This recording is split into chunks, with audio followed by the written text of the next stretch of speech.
안녕하세요. QGIS로 배우는 공간분석 시각화 이해입니다. 오늘은 공간분석 이론과 그리고 공간분석을 하기 위한 가장 대표적인 공간분석 그리고 시각화 소프트웨어인 QGIS에 대해서 이해해 보도록 하겠습니다.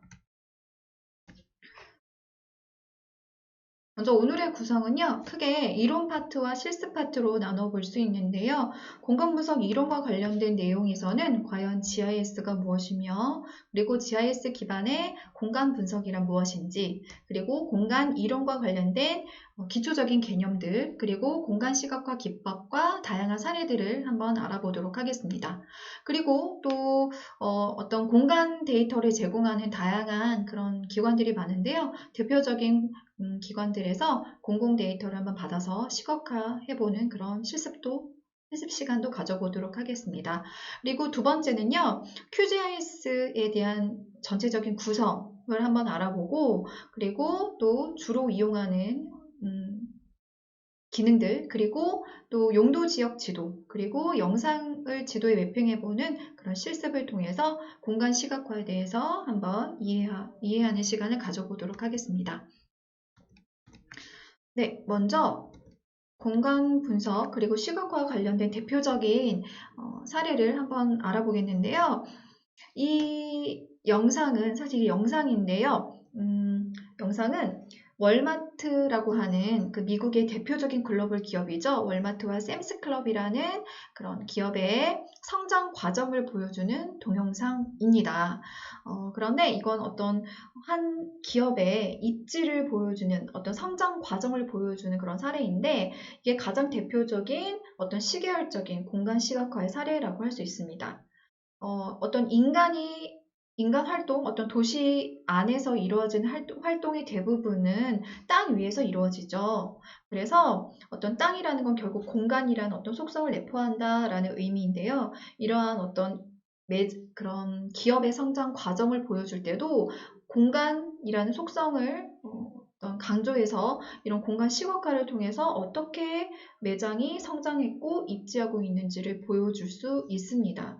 그런데 이건 단순한 어떤 공간적인 어떤 시각화 사례라고 할 수 있지만 더 나아가서 상권 분석 또는 이런 새로운 어떤 매장이 입점을 할 때 이런 GIS 툴을 이용해서 어떤 지점에 매장이 새롭게 입지하면 좋은지에 대한 분석도 하고 있어요. 그래서 여러분이 GIS라는 게 결국은 어떤 지리 정보를 이용해서 다양한 어떤 분석도 할 수 있고 시각화를 할 수 있는 그런 기술이다라고 이해하시면 됩니다. 그리고 일단 우리 주변에는 다양한 어떤 공간적인 현상들이 나타나게 돼요. 그게 환경일 수도 있고요. 요즘 미세먼지 굉장히 되게 예민하죠. 그리고 항상 우리가 뭐 미세먼지라든지 또는 어떤 쓰레기 문제라든지 여러 가지 환경 문제들이 발생하게 되는데요. 그 밖에도 인프라 구축이라든지 또는 방금 봤었던 것처럼 어떤 상권 분석이라든지 또는 다양한 복지 서비스 또는 교육 서비스 등 어떤 우리 주변에 산재하고 있는 모든 그런 공간 현상들이 결국은 어떤 공간이라는 특성을 내포하고 있다는 걸 알 수 있어요. 그런데 이런 공간 문제 그리고 공간 현상들에 대해서 관찰이나 어떤 측정을 통해서 얻어지는 아주 기초적인 그런 자료들을 보통 데이터라고 합니다. 그래서 이 데이터라고 하는데요. 그 데이터 중에서도 인간의 어떤 의사 결정에 지대한 영향을 미치는 것들이 있어요. 즉, 유의미한 어떤 의미를 내포하고 있는 것들이 있는데 그런 것들을 보통 이제 정보라고 하죠. 즉, 정보로 만들기 위해서는 다양한 어떤 공간 분석 기법들을 이용해서 또 요즘에는 스페셜 데이터 마이닝이라고 해서 빅데이터 안에 숨겨진 그런 의미를 포착해내는, 찾아내는, 추출해내는 그런 어떤 분석 방법을 많이 사용하고 있는데요. 그런 데이터 마이닝을 통해서 또는 어떤 GIS 모델링 이 과정을 등을 통해서 이 모든 걸 보통 이제 공간 분석이라고 하죠. 그 과정들을 통해서 단순한 어떤 관찰이나 측정에서 얻어지는 데이터들을 유의미한 정보로 우리는 사용하고 있습니다. 그리고 그 정보 중에서도 어떤 인간에 지대한 영향을 미치는 그런 것들을 보통 지식이라고 하죠. 그래서 지식은 공간적 어떤 의사결정에 영향을 주는 중요한 정보라고 할 수 있습니다. 자, 그렇다면 이 많은 정보들 중에서 공간 정보가 무엇일까? 라고 한번 공간 정보의 다양한 어떤 프로세싱 과정에 대해서 알아볼게요. 그런데 여러분 그에 앞서서 제가 초반에도 말을 했었는데 GIS라는 게 혹시 어떤 의미인지 알고 계시나요? GIS는 Geographic Information System의 약자입니다. 그래서 그 약어인데요. GIS는 결국은 어떤 지리 정보를 이용한 어떤 툴일 수도 있고요. 또 요즘에는 그 S를 시스템으로만 보지 않고 사이언스라고 해서 학문적으로도 보기도 하죠. 어쨌든 여러 어떤 지리 정보 그리고 공간 정보를 기반으로 하는 다양한 그런 분석 기법들이 많은데요. 일단 공간 정보를요, 대표적으로 어떤 텍스트 형태의 데이터가 있다라고 했을 때, 이 텍스트 형태의 데이터는 그걸 바로 공간 데이터화하는 거 사실 물론 그럴 수도 있지만요. 그 안에 어떤 속성 정보에 따라서 바로 공간 데이터화할 수는 있지만 대부분은 어떤 지오코딩이라는 어떤 방식을 통해서 공간 데이터화하죠. 지오코딩에 대한 이론은 이따가 설명을 다시 드리도록 하고요. 일단 그런 지오코딩이든 어쨌든 어떤 속성에 의해서든 어떤 레이어를 시각화하게 되는 것이죠. 그래서 비주얼라이제이션을 하게 되면 단순한 어떤 위경도 값을 가진다거나 어떤 위치 정보를 가지는 데이터들은 보통 이렇게 포인트 형태로 매핑이 됩니다. 그래서 이렇게 단일한 어떤 심볼 형태로 매핑을 하기도 하고요. 또는 데이터의 어떤 속성에 따라서 이걸 다른 형태로 이렇게 분류된 형태로 매핑을 하기도 하죠. 그리고 더 나아가서 이러한 레이어들을 어떤 프로세싱 과정을 통해서 이런 핫스팟 분석이라고 하는 어떤 특정 현상이 집중되어서 나타나는 지역은 진화색으로, 요즘 뭐 빨간색으로도 많이 나타나죠. 그래서 이런 핫스팟 분석을 하기도 하고요. 또는 이런 단계 구분도라고 해서 행정구역 경계 데이터, 어떤 단위, 공간 단위를 가지는 그런 데이터인 경우에는 이런 단계 구분도 형태로 비주얼라이제이션을 하기도 한답니다. 그리고 하나의 레이어로만 데이터를 뭐 시각화하거나 공간 분석을 하는 게 아니라 또 다른 레이어를 함께 참조 레이어라고 해서 2개 이상의 레이어를 가지고 프로세싱을 통해서 다양한 더 많은 그런 시각화를 하고 시각화 또는 공간 분석을 하고 있죠. 그렇다면 여러분 지금 GIS 그리고 공간 분석 제가 계속 이렇게 말을 하고 있는데요. 과연 이 공간 분석을 하기 위한 데이터는 어떤 형태여야 되느냐에 대해서 먼저 알아보도록 하겠습니다. 먼저 크게 공간 데이터는요. 벡터 데이터라는 것과 레스터 데이터라는 것으로 크게 2가지로 구분을 할 수 있어요. 지금 수업을 듣는 학생들은 아마 대다수가 이 공간 정보를 전공하지 않는 학생들, 그리고 또 비전공인 이 분야와 전혀 무관한 그런 비전공자인 학생들도 많을 텐데요. 일단 여러분들이 내가 오늘 이 공간 분석 시각화를 배웠다라고 했을 때 크게 꼭 알아두셔야 될 몇 가지 개념들이 있는데 그 중에 바로 첫 번째로 가장 중요한 개념이 바로 이 공간 데이터 2가지입니다. 즉 벡터 데이터와 레스터 데이터인데요. 벡터 데이터는 크게 점과 선과 면, 그러니까 이게 모두 다 하나로 나타내는 게 아니라 점 또는 선 또는 면으로 나타내는 데이터들을 말해요. 그럼 어떤 데이터는 벡터 데이터로 구분을 하고 어떤 데이터는 레스터 데이터로 분류를 하느냐.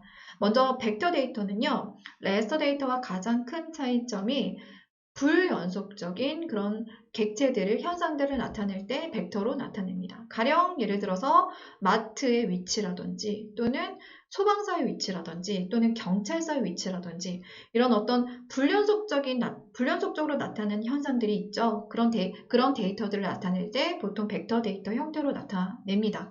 그리고 레스터 데이터는요. 흔히 생각하는 이미지 데이터를 생각하시면 돼요. 여러분이 그 예전에 디카라고 하죠. 사진, 요즘 뭐 핸드폰으로 사진을 많이 찍지만, 어쨌든 여러분이 디지털 카메라라든지 어떤 사진, 이미지를 생각해보면 어때요? 정사각형의 어떤 셀 형태로 되어 있습니다. 그래서 그리고 그 셀이 작으면 작을수록 셀 크기가 작으면 작을수록 보통 해상도가 높다라고 하죠. 그런 이미지 데이터를 레스터 데이터라고 해요. 그런데 공간 데이터에서는 단순한 어떤 그런 이미지 자료만 레스터 데이터라고 하는 게 아니라 그 안에 어떤 위치 정보를 가지는 이미지 자료를 보통 공간 데이터, 레스터 데이터라고 합니다. 그래서 이 레스터 데이터는요, 픽셀로 구성되어 있는 게 가장 큰 특징이에요.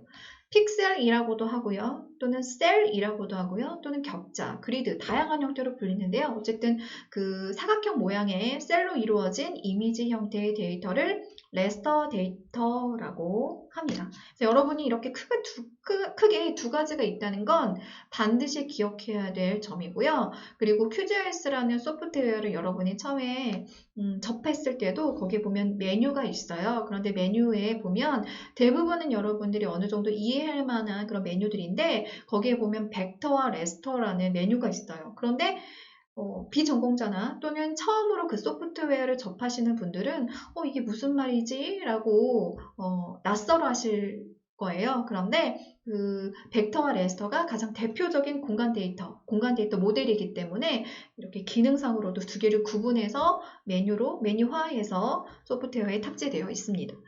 자, 그리고 일단 벡터는요, 제가 좀 전에 말씀드렸던 것처럼 어떤 점이나 선으로 표현하는 그런 데이터들, 불연속적인 그런 현상을 나타낼 때 보통 벡터를 사용하고요. 레스터는 연속적인 현상들을 나타낼 때 보통 나타내죠.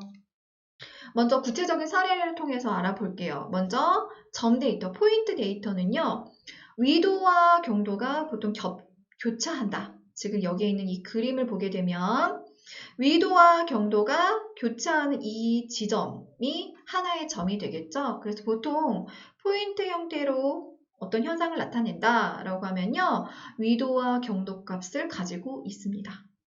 그게 가장 큰 특징입니다. 그리고 라인 데이터는요, 흔히들 생각하는 어떤 흐름 또는 어떤 방향 또는 이동을 나타낼 때 선으로 보통 표현을 하는데 대표적으로 이제 도로 데이터라든지 또는 하천 데이터 또는 어떤 궤적 데이터, 동물의 이동 데이터, 사람의 이동 데이터 이런 또는 OD 분석 이런 분석을 할 때 보통 라인 데이터로 표현하기도 하죠. 그런데 이 선이라고 해서 그게 말 그대로 그냥 선 형태로 데이터가 이루어진 게 아니라요. 그걸 더 자세하게 살펴보면 하나하나의 점들이 연결이 되어서 선 형태를 이루고 있어요. 그래서 여러분이 그 점도 기억해 두시면 좋습니다. 즉 선이라는 건 최소 두 개 이상의 점으로 이루어진 그런 객체들, 그런 데이터다라고 이해하시면 되고요. 그리고 또 폴리곤 데이터라는 게 있어요. 폴리곤 데이터는 면 데이터죠. 라인은 아무래도 이런 선을 이루기 때문에 길이라는 어떤 속성 값을 가지고 있어요. 점은 길이가 없죠. 그리고 점은 면적도 없어요. 그래서 여러분이 각각 이 벡터 데이터의 어떤 형태에 따라서 각각이 지닐 수 있는 그런 속성들도 좀 다르다라는 점도 기억해 두시면 좋은데요.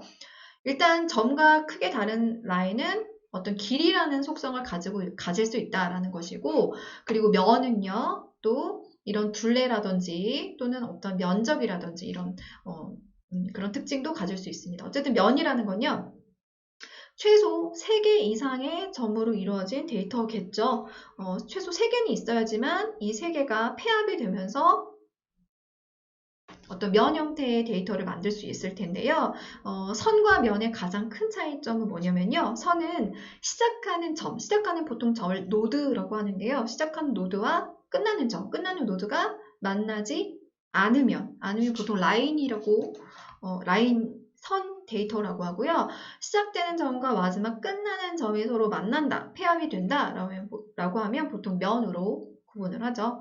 여러분이 각각 이렇게 벡터 데이터 안에서도 어떤 공간 객체의 형태에 따라서 점 데이터, 라인 데이터, 폴리곤 데이터로 구분할 수 있다는 점도 기억해 두시면 좋을 것 같아요.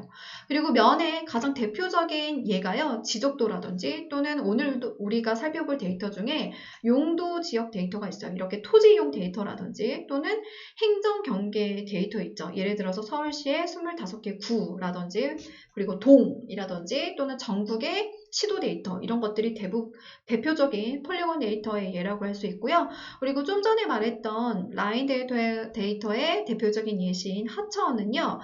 예를 들어서 범위가 굉장히 작은 하천 같은 경우에는 너비가 좁다고 할까요? 그런 하청 같은 경우에 보통 라인으로 표현을 하지만 대표적으로 한강의 본류라든지 이런 좀 넓은 면적을 가지고 있는 그런 하청 같은 경우에는 면으로도 표현을 한다라는 것도 참고로 알아두시면 좋을 것 같네요.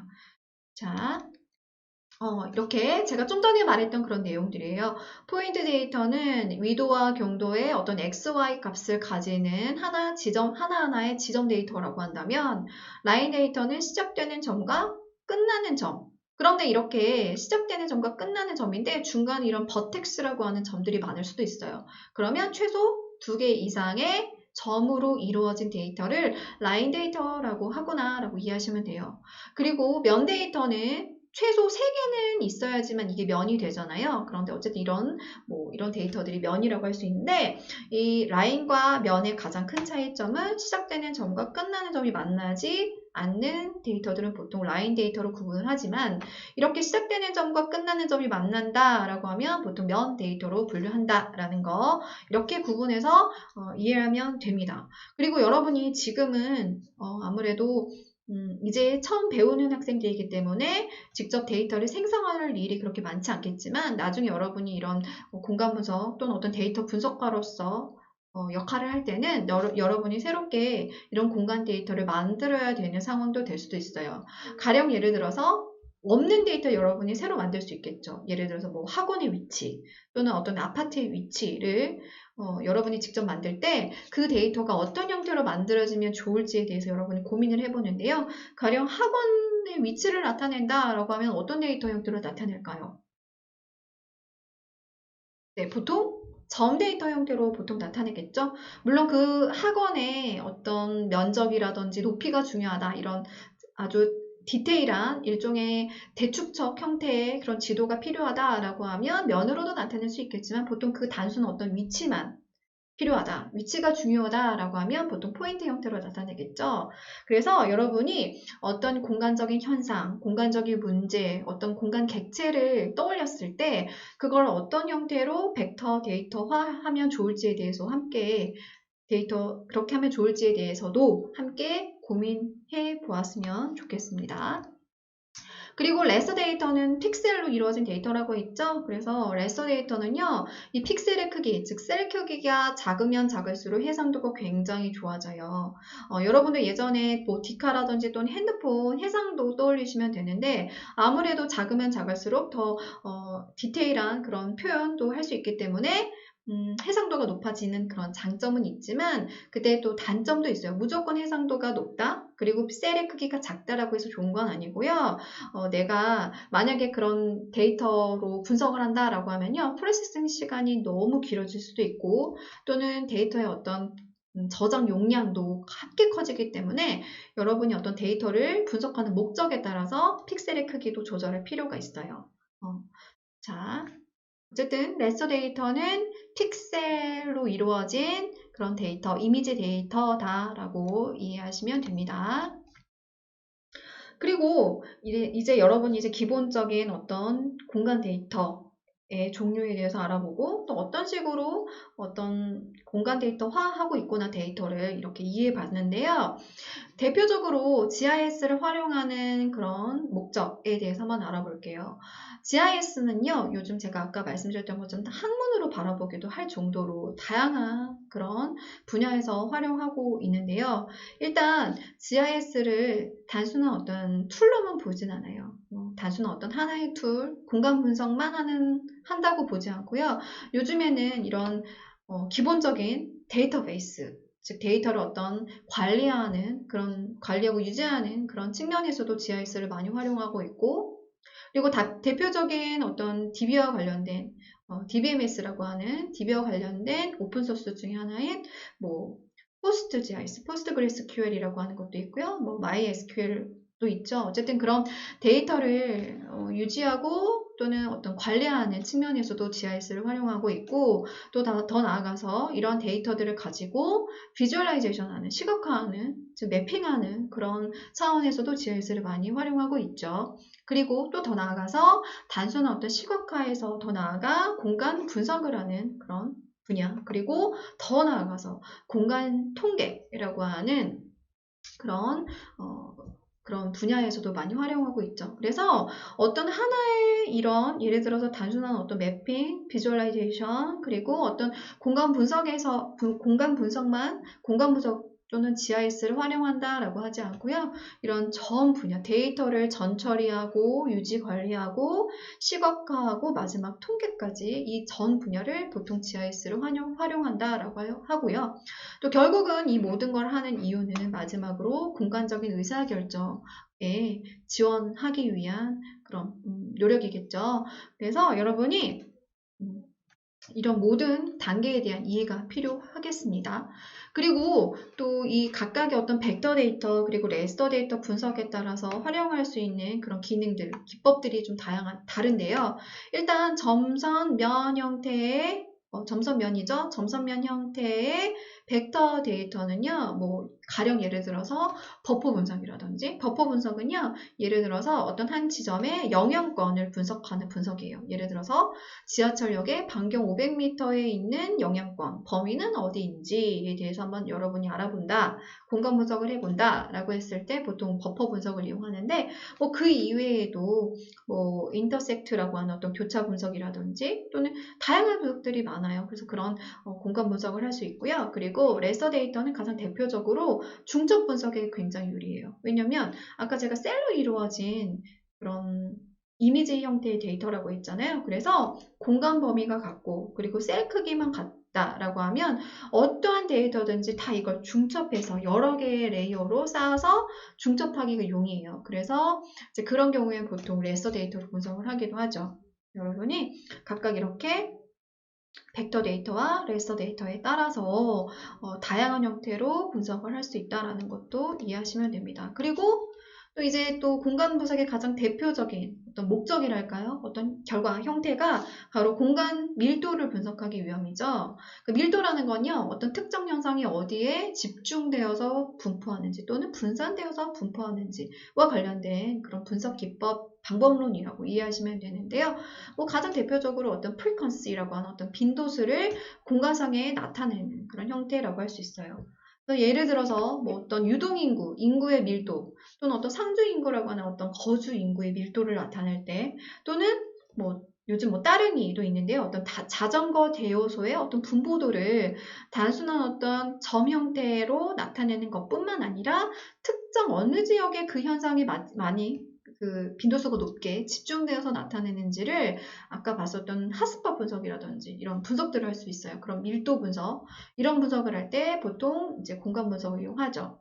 그리고 이제 공간 분포의 어떤 패턴을 나타낼 때, 뭐 예를 들어서 어떤 이동이라든지 또는 어떤 범죄가 발생하는 것들, 이런 어떤 패턴을 나타낼 때도 보통 공간 분석 기법을 이용하고 한답니다. 그리고 이 모든 것들을 하기 위한 기본적인 이 원리라 할까요? 어떤 지리학의 그 법칙이 하나 있는데요. 바로 공간적 자기 상관성에 기반한다는 것입니다. 그렇다면 공간적 자기 상관성이 무엇이냐를 한번 이해해 볼 텐데요. 즉, 거리가 가까우면 가까울수록 유사한 비슷한 형태의 현상이 나타날 가능성이 많다라는 의미예요. 그래서 예를 들어서 여러분 생각해 봅시다. 어떤 지역에 기온이 높다 또는 비가 많이 내렸다 라고 하면 그 기온과 강수량을 모든 지역을 우리가 다 측정할 수 없죠. 그래서 보통은 그 대표적인 몇 개의 관측 지점을 정해서 뭐 기온이라든지 또는 어떤 강수량이라든지 또는 예를 들어서 요즘에는 뭐 미세먼지도 있을 수 있고요. 어떤 그런 환경들과 관련된 대기 오염이라든지 이런 것들을 측정하게 되는데 그 어떤 특정 지점뿐만 아니라 측정되지 않는 지점까지도 보통 나타낼 때가 있죠. 그럴 때는 아마도 그 지점이 예를 들어서 기온이 높으면 아마도 그 주변, 그 지점과 거리가 가까운 지역도 비슷한 현상이 나타날 가능성이 많다를 전제하고 분석을 합니다. 그런 식으로 어떤 공간적으로 근접한 지역일수록 가까운 지역일수록 유사한 현상이 나타날 가능성이 많다. 즉 자기 상관성을 갖는다라는 걸 전제하게 되는데요. 그런 것들을 공간적 자기 상관성이라고 이해하면 돼요. 그렇지만 근데 한 가지 여러분도 알아둬야 될 게 모든 지역이 다 공간적 자기 상관성 또는 그러니까 거리가 가까울수록 비슷한 현상이 나타나지는 않을 수도 있어요. 그래서 그런 경우도 분석을 하거든요. 그래서 어쨌든 여러분이 기본적으로 공간 분석을 하는 데 있어서 어떤 공간 시각화를 하는 데 있어서 기본적인 일종의 원리랄까요? 그게 바로 공간적인 자기 상관성이라는 개념이 있다 정도를 이해해 두시면 좋을 것 같습니다. 자, 그리고 마지막으로요. 이론 파트에서 마지막으로 이 GIS를 이용한 공간 분석의 가장 대표적인 예시 하나를 한번 알아볼 텐데 일단 CCTV 분석을 한번 예시로 들어볼게요. 여러분, CCTV 분석을 한다라고 하면 그 목적이 무엇일까요? 물론 어떤 분들은 난 단순하게 CCTV가 어디에 많이 분포하고 있는지 위치가 궁금해. 뭐 그럴 수 있습니다. 그런데 대부분 이 CCTV를 분석한다라고 하면요. 바로 범죄 발생, 범죄 예방과 관련되는 경우가 많아요. 그래서 보통 CCTV 분석을 할 때 필요한 데이터들이 CCTV 위치 데이터만 있는 게 아니라 이제 대표적으로 주거 인구라든지 또는 여기에는 없지만 유동 인구라든지 또는 어떤 법적인 어떤 행정구역을 보여주는 법정 구역이라든지 이런 데이터들이 필요합니다. 그래서 일단 여러분이 범죄 예방 또는 CCTV 분석을 한다라고 하면요. 기본적으로 이런 법정구역이라든지 주거 인구라든지 이런 CCTV 위치 데이터와 관련된 그런 데이터들을 일단 정보를 수집을 해야 돼요. 요즘은 이런 데이터들을 공공에서 많이 공개하고 있거든요. 그래서 그런 데이터들을 여러분이 한번 수집을 해보면 되고요. 그리고 이 데이터들이 이제 만들어졌다라고 하면요. 이 데이터를 분석하기 위해서 필요한 여러 가지 전처리 과정을 거치게 되죠. 그래서 데이터 전처리를 거친 다음에 여러분이 그 데이터를 가지고 이제 분석을 하게 돼요. 여기에는 뭐 분석도 할 수 있고 또는 어떤 시각화를 할 수가 있는데 예를 들어서 CCTV가 있어야 되는데 즉 주거 인구가 굉장히 많은데 CCTV가 없다. 그런 지역을 찾아낼 수도 있고 또는 인구 밀집 지역을 또 찾아낼 수도 있고요. 그런 일종의 공간 밀도 분석을 실시하게 되죠. 그리고 또 하나 요즘엔 더 나아가서요. 단순한 이런 정량적인 데이터를 가지고 분석하는 것뿐만 아니라 어떤 민원이라든지 또는 어떤 범죄와의 관련성을 찾아내는 그런 데이터들을 여러분이 많이 이제 접할 수가 있어요. 그래서 이런 민원 데이터가요. 비정형 데이터라고 해서 텍스트 형태의 데이터일 수도 있고 또는 어떤 셀 형태, 엑셀 형태로 정리되어 있는 그런 데이터일 수도 있는데 어쨌든 이렇게 단순한 CCTV나 또는 민구 데이터를 가지고 분석하는 것뿐만 아니라 이런 범죄가 발생하는 그런 범죄율 또는 민원 발생과 관련된 데이터를 이용해서 이제 이 모든 데이터들의 어떤 상관관계를 분석하게 되죠. 그래서 결국은 인구도 많고 범죄도 많이 발생하고 민원도 많이 발생하는데 상대적으로 CCTV가 없다라는 지역에 우선적으로 이 지역에 CCTV가 설치가 되면 좋겠다라는 어떤 결론에 이르게 되는 거죠. 이렇게 공간 분석을 통해서 이건 위치를 가지고 분석하지 않으면 쉽게 찾을 수 없는 그런 정보입니다. 그래서 이렇게 CCTV 우선 설치 지역을 찾아낼 수 있는데요. 이런 정책을 수립할 때도 GIS를 기반한 공간 분석을 실시하게 되는 것이죠. 그래서 마지막에 이렇게 예를 들어서 인구가 많고 또는 범죄율이 높은데 CCTV가 없는 이런 지역들을 이렇게 우선 지역으로 찾아낼 수 있는 것입니다. 자, 지금 첫 번째 시간은요, 우리가 공간 분석이란 무엇인지 간단한 어떤 공간 데이터 모델을 확인하고 그리고 간단한 분석 사례들 를 알아봤습니다. 자, 두 번째 시간은요, 이 내용들을 바탕으로 다양한 공간 시각화 사례 알아보고 그리고 QGIS와 관련된 기본적인 기능들 그리고 실습 사례들을 한번 알아보도록 할게요. 네, 수고 많았습니다.